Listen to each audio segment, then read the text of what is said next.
আজ আমি দেখাবো ভাপা পাবদা। আমি 500 গ্রাম পাবদা মাছ নিয়ে নিয়েছি।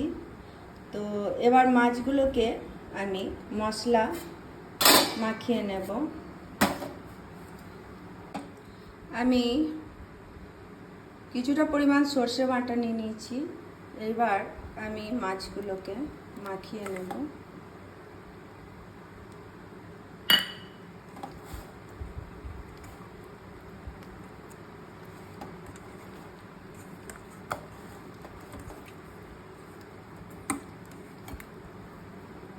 আমি এতে স্বাদ মতো লবণ দিয়ে দেব।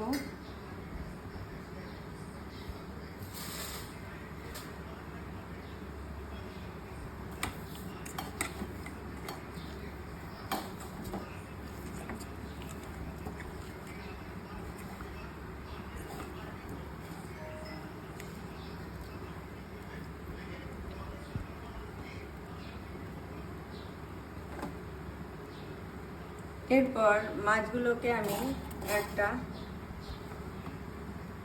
কৌটার মধ্যে ভরে দেব।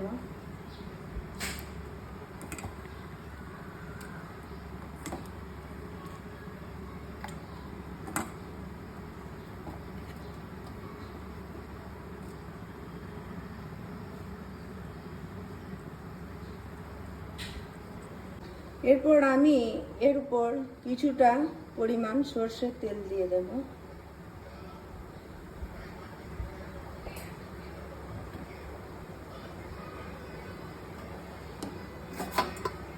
এরপর আমি এটাকে ঢেকে দেব।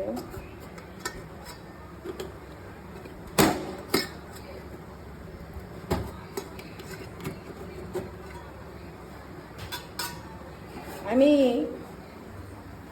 ফ্রাই প্যানের মধ্যে জল বয়েল করে নিয়েছি।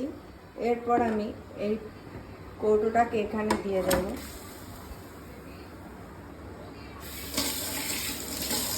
এটা এখন আমি 20 মিনিট বয়েল হতে দেব। এলাম 20 মিনিট পর। এবার আমি গ্যাসের চুলাটা অফ করে এটাকে ঠান্ডা হতে দেব।